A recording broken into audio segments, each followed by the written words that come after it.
And we live. Yo, what up? You in tune with the C.R.U podcast? We are on episode. Damn, I fucked up. What is it? 4, 3? 4. We're on 4. We making it, baby. We making it. I'm your host, Chris. Rose Gold. Big Gunk. And we are here with our special guest. I'm not gonna mess her name up again because I don't want to get knocked out. So I'm gonna let her introduce herself. Together. Kaye KO Reis. There you go. And see, done lost myself already. So she has 3 championships. So you've held 3 championships, right? Yes, yep. And let us know a little bit about yourself, where you grew up, things like that. All right, so I grew up in Providence, Rhode Island, preferably East Providence, Rhode Island. I'm a 30-year-old Native American Cape Verdean female championship boxer. I currently hold the WBC, IBA, and UBF middleweight world titles. I fought in numerous amounts of countries. I fight at home sometimes. I'm ranked number 2 in the world, number 1 in the U.S. Wow. And my current record right now is 11 wins, 6 losses, 4 knockouts, and 1 draw. 4. I don't got that record. It might be 5. So you grew up in, and you said Providence, right? Yeah. And how was that growing up in Providence? I didn't grow up in a crack house, but I didn't grow up in a mansion. So I grew up in single parent household. I'm one of 5 kids. I'm the baby. It wasn't Spoiled. Great. Not really. Not really. As the I baby, used to not get spoiled? beat up. I used to. I have older brothers. Well, the siblings supposed to beat you up. Like, Yeah, but now I beat them. Mommy and daddy's like, Yeah, the family shows the baby love. That's the baby. She gets everything. No, that's a myth because they didn't show the baby. Now they show me a little bit more love, but it wasn't like I didn't get spoiled or anything. Oh, But okay. it was a little tough growing up. Dad wasn't really there too much. Mother, me and her kind of bumped heads a little bit, so everybody went to college. It was just kind of me and her.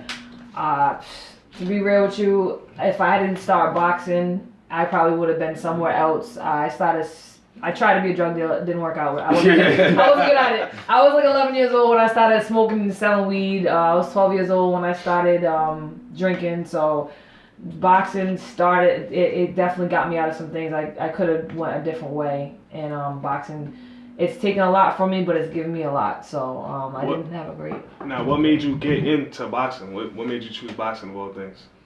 Fighting in the street, to be real with you. I've always played sports, played volleyball, basketball, softball, but I didn't, for whatever reason, think that boxing was in Rhode Island. I thought like New York, Philly. Yeah. I didn't really think that boxing was here. So, actually, a friend of my mother's actually was a Native American male fighter from out here back in the early '90s, and he used to come to my house and show me a couple little things here and there. I thought I was real smooth with it. I had like a little bag in my backyard. I thought I was like the shit.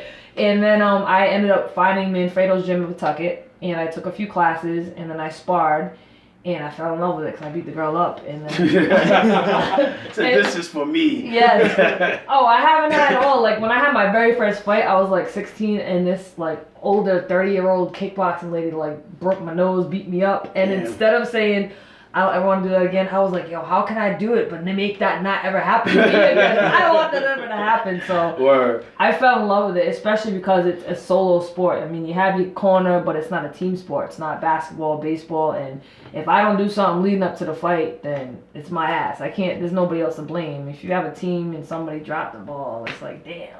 But I like it because it's a solo, lonely sport, but I love it. Yeah. I can't do solo. I gotta have a team with me or something. It's like, yo, if you you wanna come over? Everybody say, nah, come on, I need 2 people. I wanna make jokes, I wanna make people laugh. You know what I mean? Nice. So you gotta be, I feel like a strong person to be able to even think like that at a young age, you know what I mean? And just I'm gonna be here by myself, this is what I wanna do, and knock people out. Pretty much. So, I know you're very big on your culture. So, what's it like for you to be the first Native American boxer in New England?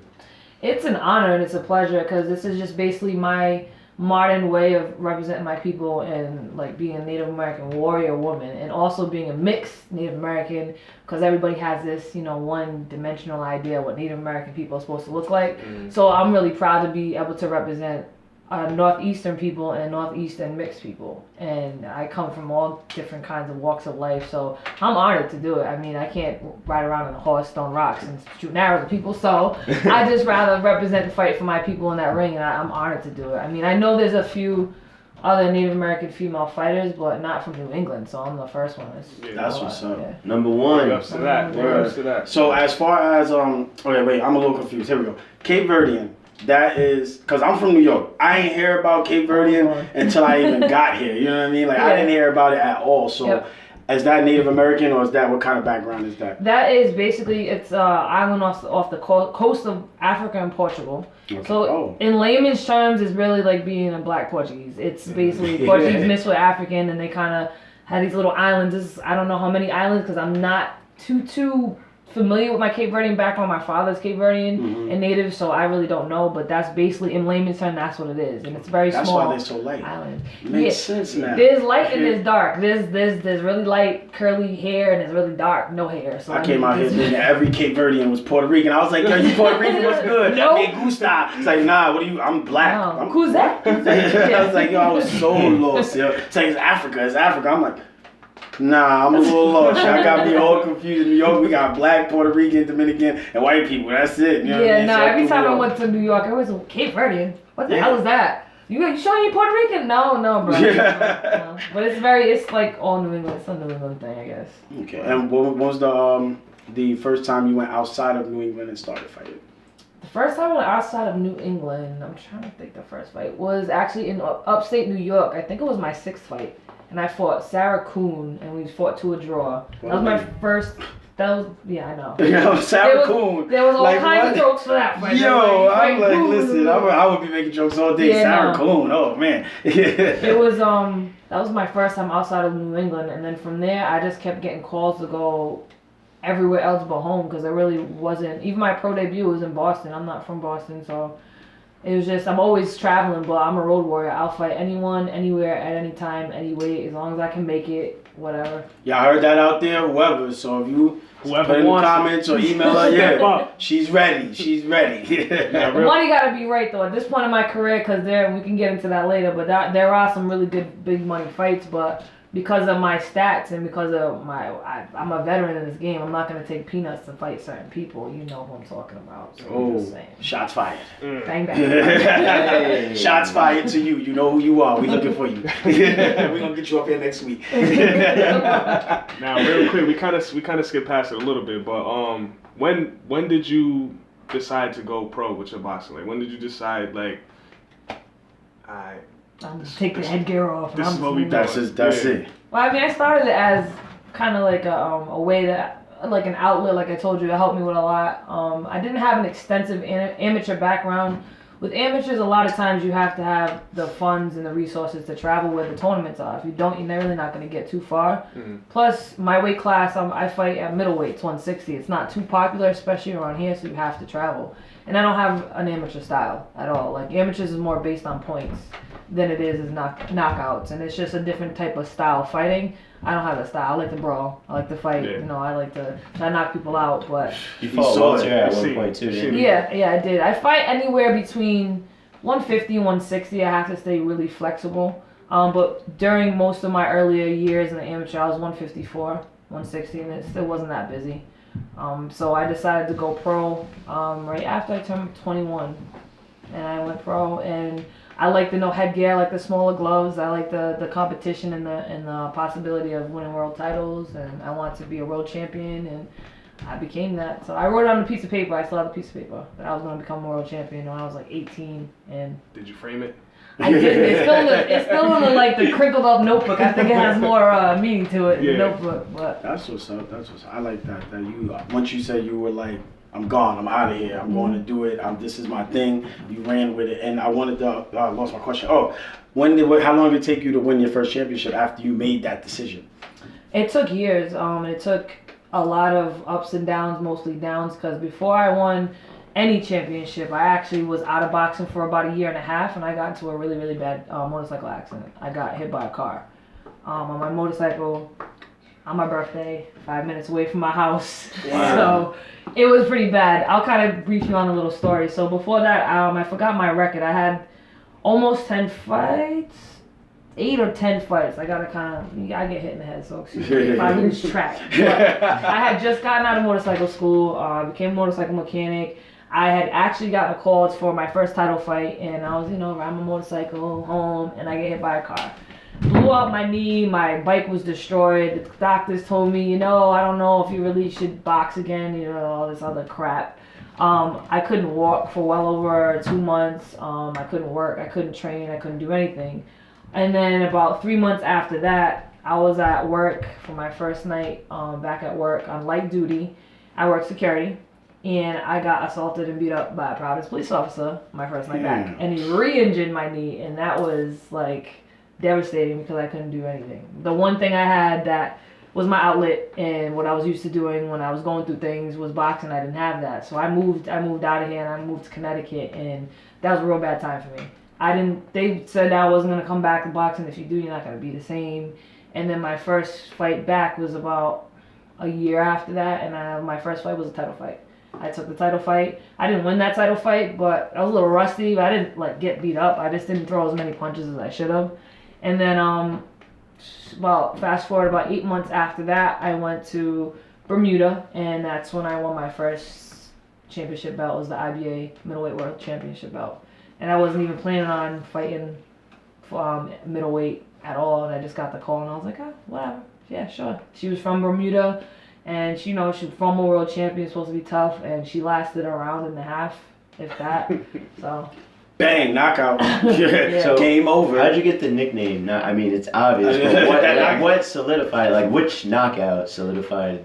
It was before I started really boxing. It was more in my amateur years. It was something that it was real simple. Like my first name's Kaye KO. I can knock people out and I'm a knockout or whatever. It was kind of stupid. But it kind of just stuck. People started calling me that. Yo, what up, KO? And I was like, whatever. But it just kind of stuck, and I answered that more than my name. It's real simple. Just kind of stuck, and I like it. So. That works. Yeah, you got your name like KO. There we go. I'll knock people out, and that makes sense. There's like no other way to really go with it. It flows. That definitely flows. So when you I want to know, what was your hardest fight? What was your most difficult fight? Who gave you a challenge? Who almost not? I don't know if you got knocked out. I haven't seen it, but never. Nope, I've never gotten knocked out. I've never gotten knocked down. I've gotten hit like, holy shit, all right, this girl can We seen one of those where we was like, oh, and then you got back. It looked like you hit, like she wiped the sneaker off her. She was like, oh, shit, me hard. I'm coming back right now. I said, damn, shit, I thought she was about to drop, but she just got back up. Like, let's go. So then, what was your hardest loss? My hardest loss, I'd probably say Christina Hammer in Germany the first time, because I actually knocked her out in the 10th round, and they let her get up and counted like really, really slow. And I had it, and it just kind of slipped through my fingers, and I gave it everything I had. And then I fought her the second time, and they gave it to her again. So that was probably my hardest loss, like emotionally. Yeah. But my hardest fight, I gotta say, was in Spain against Michaela Loren, and that was my third fight after my accident. I took it kind of last minute. I had to make 150 pounds. That I can only take one person with me, which was a kid from my gym, so I didn't even get to have a coach with me. I got there the morning of the weigh-in, and you're supposed to be there for like maybe almost a week before you fight, but I got there the morning of the weigh-in. They put me in the hood of Spain. I was nowhere near any good food. They didn't give me the water. It was a shit show. And said then, she can fight, put her there. Yeah, it was ridiculous. And then usually we fight around 10:30 at night if the main event. We didn't leave the hotel till 12 o'clock at night. I didn't end up fighting till 2 in the morning over there. What the hell? Because they have this siesta thing in Spain. So they have like a siesta from like 3 to 8 at night, so everything's pushed back later. That was unbeknownst to me. I didn't know that shit. I was tired. I had no real food. And then I had to share a room with all these other weird non-speaking Spanish people. They gave me these like flimsy ass like mitten glove things, and they throw them in the room. They were just treating me like shit, really. And then last minute they told me that the kid that was with me, he can't work the corner. I was like, why did you tell me That that sounds like a before? setup. They said, she's losing this fight. She's not from here. We don't mess with them over there in the country. Let's make her look bad out here. Make her fight at 2 a.m. and not tell her. It was a mind fuck. I was like, damn, all right. So I go out there, they play. Mom said knock you out. First of all, I'm like, that's not my song. Why am I coming out to this shit? Yo, they play Mama said. That's my son's favorite song, I swear. I hate the song now. I don't like it. He be in the car singing that. That's hilarious. Mom, damn, they set you up. That was terrible. And then I had this guy working my corner, didn't even speak English. And he was trying to tell me instructions, but my homie was like down there trying to tell me stuff. But when she hit me, like I've been hit, like all right, she got some pop. But she hit me, I'm like, all right, this bitch either got rocks in her gloves or there's 3 of her in here because she hit me with like a one stupid 1-2, boop, boop. I was like, damn. The dude in my corner wasn't putting ice on anything, so my eye swelled up like out to here and it busted because it was so swollen. So for half the fight, I was fighting with like one eye and shit. But the 7th round, I knocked it down. I had her. And, of course, they let her get back up. So I was willing on her. I thought that was going to stop the fight. So I went all out. She was on the ropes like this, fell down. They let her get back up. 8th round happened. I was spent. I was tired as hell. But I still did my thing. And it was a split decision for her. And that was... Yeah, sorry. yeah. That's how I already know they set you up in my head. So I'm like, damn, like I can already picture all of this. And the fact that you knocked it down, your eyes all messed up. I can't even picture myself fighting with one eye. Just, come on, son. You know what I'm saying? Like, okay, yo, I'm going to catch you tomorrow, fam. My eye already busted. My mom's just calling my name down the block. I don't need to be going through this right now, for real. That's crazy. Damn. Yeah. What is your, because you brought up going in the hotel every day. I want to know, like, what's your ritual, if I said that right, before you fight?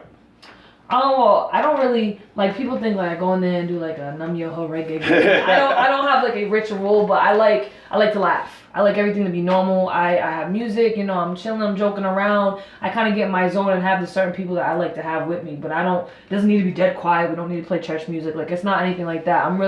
Just needs to feel normal to me because my gym is, like, it's, like, a big family all the time. So I like to have that same atmosphere. In the back when I'm around, I'll go walk around a little bit, but then, you know, when it comes real fight time, I get a little quiet, kind of get in my zone. I like listening to my tribal music that I'm going to come out to, and my entrance is really important to me, so, but I like that whole, you know, chill feel. I don't like it. Don't be too fucking serious, because I'm like, all right, what's wrong? Why is everybody not saying anything? Like, we just chill. I like to chill. So. Yeah. So you said your entrance is it's important to you. What is your entrance? Well, basically, like when I'm overseas, obviously I wish, but I can't have everybody travel with me. So when I'm home, I usually have a live Native American drum group bring me out, Iron River, or right here. Going in, bitch. Like I can clap too, bitch. Yeah. So I got the drums out there. You heard? Yeah, they come and walk me out, and then I have like a few dancers that come and dance me out. If not the drum group, then my mother will come and sing me out with her hand drum too. Nice. Everything I wear and everything I do has a meaning. Like, to me, fighting is a lot more than just throwing punches. I mean, it's great you hit somebody in the face, but there's a lot more meaning to it than just hitting somebody. So when I'm not home, I'll have like a recording of Native American drum music. There's a certain song I come out to, and I wear a bandana over my face. I have certain colors, and it's just I try to get in my zone because as soon as I go through those ropes, it's wartime. So I gotta get in my whole war zone. Do you fight regular or southpaw? Regular. I can switch, but I fight regular. Okay. So I gotta ask this: who's your favorite boxer, if you have one? Male or female? Male. Male? Yeah. You know what? He called me out about that earlier. He was like, yo, I got the male, I got the female. That I'm like, yo, I don't think it's really gonna matter to her. That's the first thing I asked, male or female. No, I will say female because I gotta represent the females. C.R.U is my favorite female boxer of all time, and Ann Wolfe. I love her. You've probably seen the knockout. Didn't know who she was. She's a short black lady with dreads, and she knocked out a tall white lady. Yes. I've seen that. Oh my god, that's my favorite knockout, hands down, male. I'm trying to remember if I've seen that. You had to. It was on Facebook.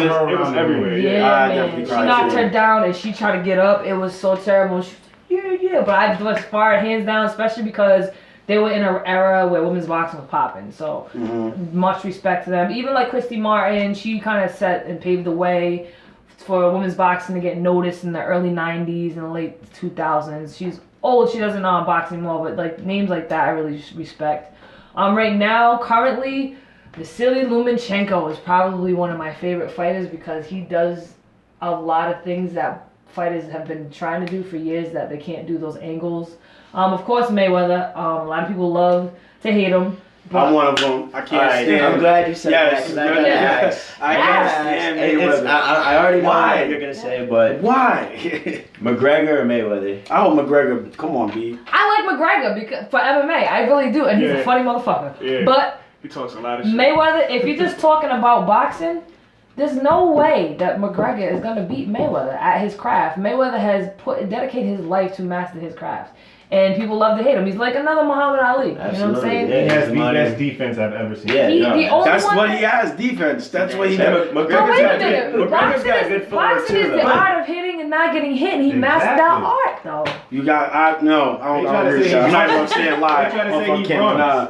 You don't run. He runs. Yo, I watched this dude run almost every fight. I was not getting hit running. Huh? He'd be running. He'd be dancing across the ring. At least when Muhammad Ali was It's a dancing, mind- he was coming back He's at you. playing He was with taking you. hits. It's a mind game, That too. dude, yeah. He He'd be mind po- fucks like, the he'll shit out of pose. people. Yeah. He'll point at his kid and shit. Like, he's giving you a show. Like he's I an can't entertainer. stand him. Yeah, Money Mayweather's an entertainer. and that's the problem. He's the But best. it's an entertainment business. I don't know. That's Just, what's I wanna. I be ready to like. I be watching his fights. I be ready for him to go at it, and he don't go at it. They just be swinging at him, missing. And I'm like, come on, go at it, go. And then If you watch his fights, you should know better though. I know. I You get should upset. know what's coming in the That's fight. why I don't pay for the pay-per-view. It's gotta be fun. Yeah. To not be able to have someone this close to you and not be able to hit them. Yeah, like if somebody goes in there and you have a game plan and then he takes away your game plan, what the hell else are you gonna do? exactly. He has the ability to adapt to anybody's style. He can have a game plan like, all right, he switched it up, I'm gonna switch it up.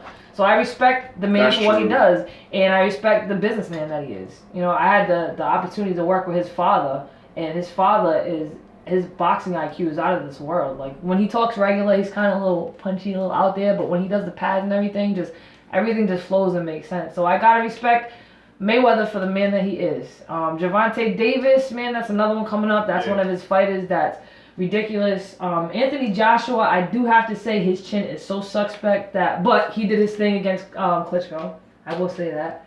As far as females, currently right now, Katie Taylor is a problem. If you don't know who that is, you gotta look her up. She's 132 pound. She was 140 pounds. She's Ireland's like gold medalist, like damn near every time. I have the opportunity to spar her when she's here. So shout out to Katie Taylor. Hey girl. But she's a problem. Like she has the skill. She could probably beat up most guys in that weight class. She's a beast, yo.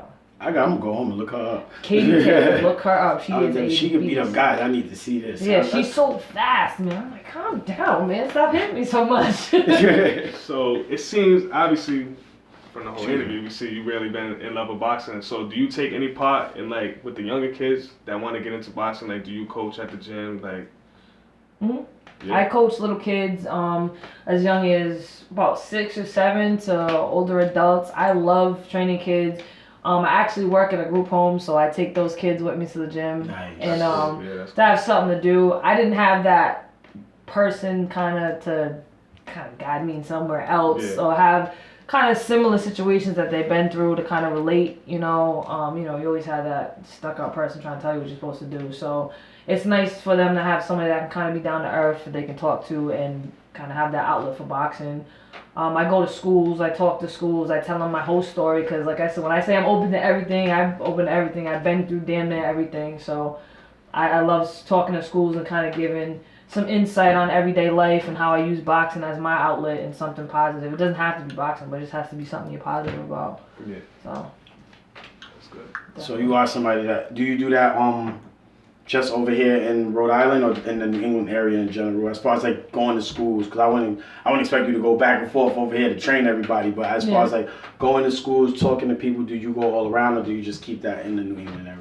Well, as right now, I've only done it in New England area, but I've got people asking me to go as far as Baltimore. I mean, and funds are a little tight, but I'm trying to get into the position where that's all I have to do is I would love to be able to travel, go from coast to coast, going to different schools. My ultimate dream, my goal is to actually do a reservation tour where I go from res to res, from East Coast to West Coast, and kind of, talk about my life and, relate to Native youth, because Native youth is probably one of the, I would say, the most troubled youth if you really do the look up statistics as far as suicide, as far as obesity, unhealthy, like addicted to drugs. So I would love to do that and use that to go from res to res, talk about my life, use boxing, start a couple of programs, and try to just inspire the youth to be the best version of themselves. That's really all I am trying to do. I mean, it's nice to get the shiny belts and everything, but like I said, I fight for a lot more than just punching people in the face. So Y'all heard KO is for knocking out, and she's for the kids. for the kids. KO love the kids. Yeah, she love the kids. She love the kids. So when you start these programs, do you plan on starting them in EP first and then branching out, or where would you? I'd probably start them like in Providence area because that's where most of my networking would be. And my tribe is from Seekonk, Mass, so I try to start like somewhere in Mass and then branch out from there and then see where I can go. I have really good ties with the tribes of New England, like Narragansett, Pequot, Mohegan, and Mashpee, Wampanoag. So My mom's boyfriend's Narragansett. a word. Yeah, and his nephew. Shout out Wap. Oh yeah, Wamp Nation. You know. Word. That's another thing. I came out here. My last name is Robinson, and a couple of people hit me up like, "Are you Narragansett Indian? Are you related to?" I'm like, "What is Just that?" say no. Just say no. That's not. I heard that's not a good thing now. Nah. I love my Gansett, man. I got my I have cousins who are Gansett. I'm not Gansett, but I got some gangster in me. Oh, yes, oh man, see, just say no. He's out of here. But yeah, I learned a lot coming over here for that, like the Cape Verdeans, the Indians, like that. See that's like. Yeah. But knock stuff over. Sorry. Oh. No, everybody got to get quiet because I knocked the mic over. Why I'm gonna fix the everybody mic. know? I'm sorry, Everybody got quiet. Like, come on, y'all. Keep going, baby. It ain't nothing. It's just a mic.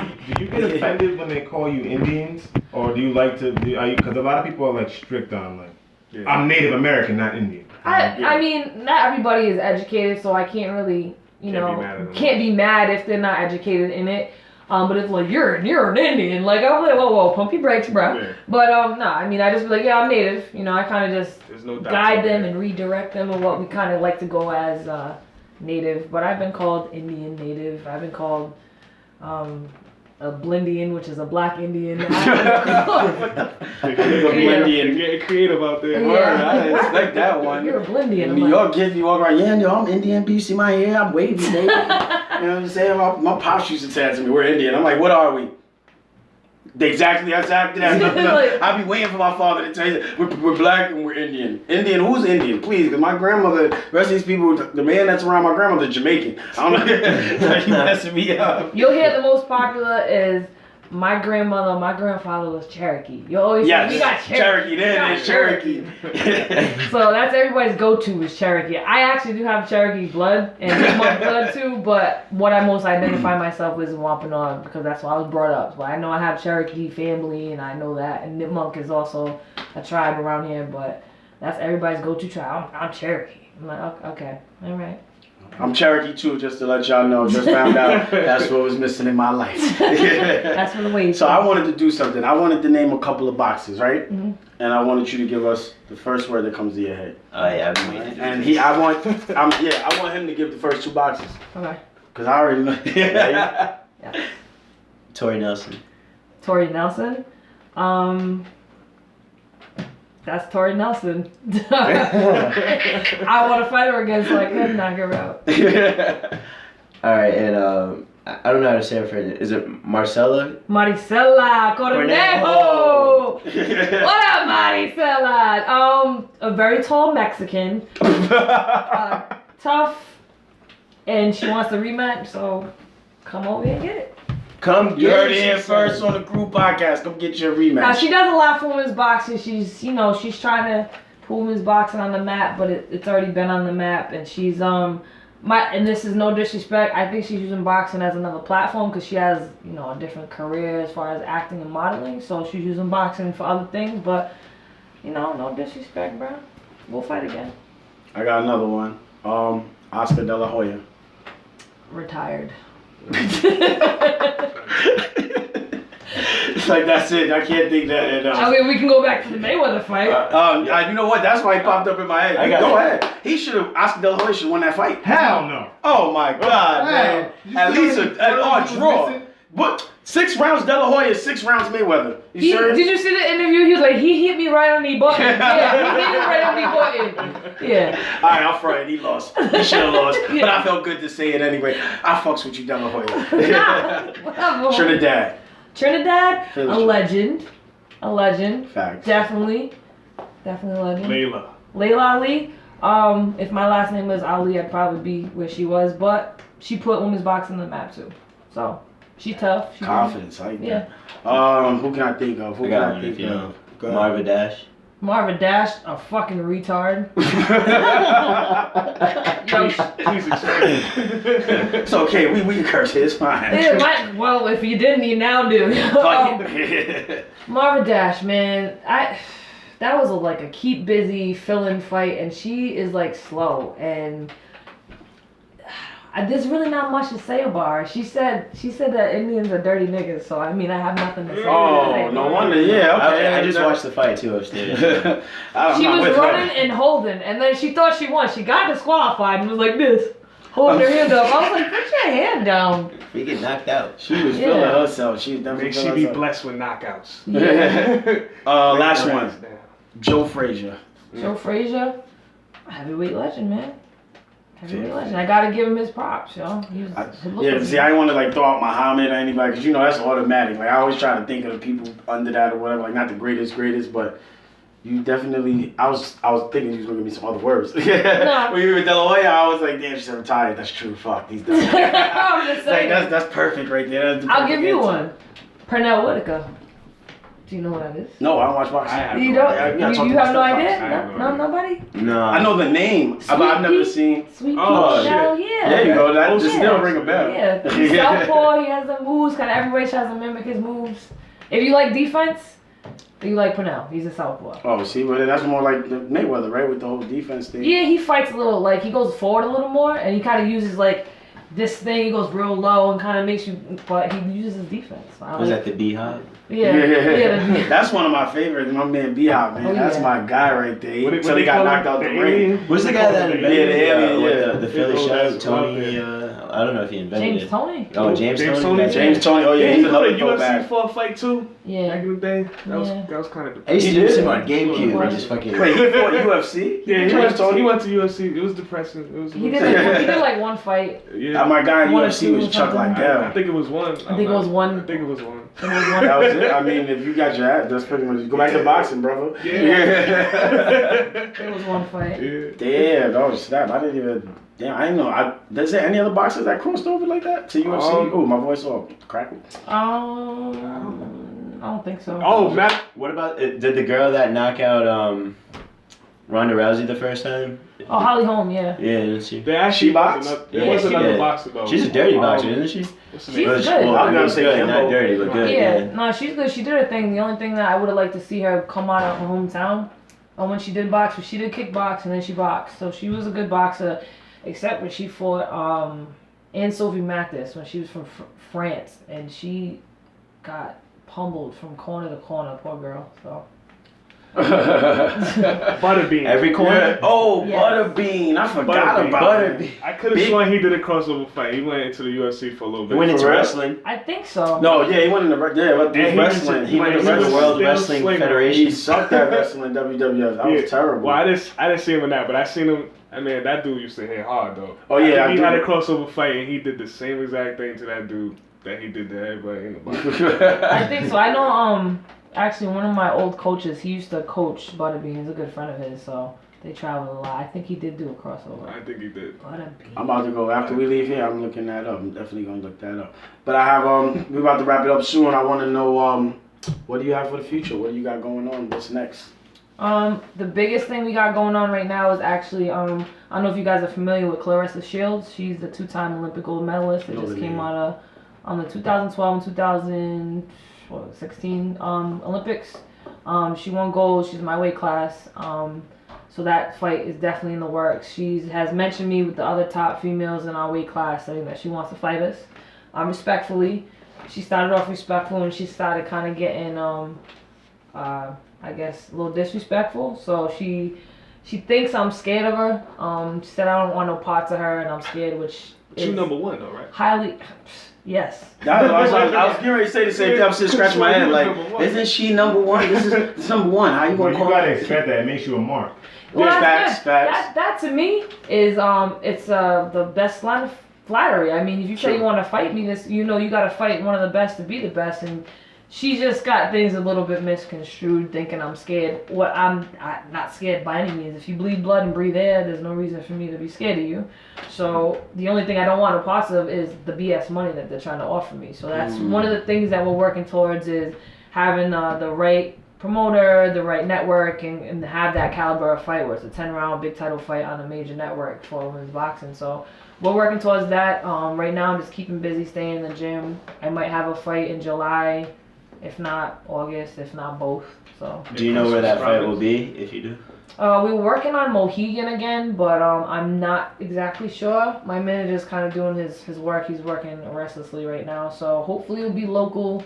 There's a chance I might go overseas again. I might go back to Costa Rica. I might be in Atlantic City, so I'm not really sure yet. I just saw that interview too on the at the home boxing office interview in Costa Rica. That was pretty cool. Yeah, Costa Rica was fun. It was just raining when I fought, so that was not fun. Yeah, I think that's gonna be the worst thing about making a trip and you get out there and it's all raining. Yeah, no, when it's raining in the ring, it kind of sucks. I've had a lot of. Wait, it was raining in the rain? Yeah, I had my face all screwed up. I was like, nah, it's raining in the rain. I've had quite a few interesting experiences in fights. It was outside in like a soccer field, but they put a tarp over the ring, and I was like, what if it rains? Oh, don't worry, it's going to be fine. And I'm like, okay. It started raining by the 5th round. There was like puddles of water, and it was just. We gotta wrap it up. I definitely want to get more into that because I want to hear about fighting in the rain. But thank you for coming. I have one more thing though before we wrap it up, cameraman. I know we only got like 2 minutes. What does that chain right there mean? Because I keep forgetting to ask you. These are basically blings. So we call them dallies or blings, and it's just basically like a modern day representation of who we are. So I helped design this. A friend of mine made this. And it's all hand beaded and handmade, and these are just boxing gloves, eagle feathers. It's just all the colors and everything in it means something to me. Cameraman, see that? I want you to see it. Let them see it. Get that close up on it. And then the hat too. This is my logo, and this is me right here, and this is all beaded as well. Oh, she came fancy. Yeah, because she came. I seen it. I was like, yo, I wanted to ask you when you first came in, but I was like, if I ask her now, I'm gonna forget. It's all good. Everybody's always asking me, but this is just basically our modern day interpretation. It's like everybody wears chains. I have a bunch of these, so I don't make them. I don't have time to make pictures, but just who we are, and we try to keep it fresh and funky. Definitely. Well, we thank you for coming through. Thank you for having me. Gotta let the people know how they can reach out to you if they want to reach out to you. Social medias, anything. Let them have it. All right, so my most popular one is Facebook, so you can look me up at KO-Kaylee, not Cali, KALI space REIS. Instagram KO_NDNBXR, and then all my other links are there, so you can kind of follow me. Either one, I'll follow you back. Facebook is probably where you get the most updates. So, right. Definitely. So, yo, thank you once again. Crew Podcast episode 4 is done, and I want to shout out Ashik Music. I'm Chris. Rose Gold. Big Unk. KO. The champ, knockout queen, number 1. We out of here. Number 1, baby. And also shout out to, because they asked me to do this for most, I always forget, Manami and 99. June 21st, we're gonna be at the Hip Hop Connection. Bags. Yes, Body Bag. We're gonna be at the Hip Hop Connection. We're gonna be sponsoring the bars and oh my gosh. The Bars and Punchlines show, June 21st, Wednesday, AS220. Come through. We out of here. Peace.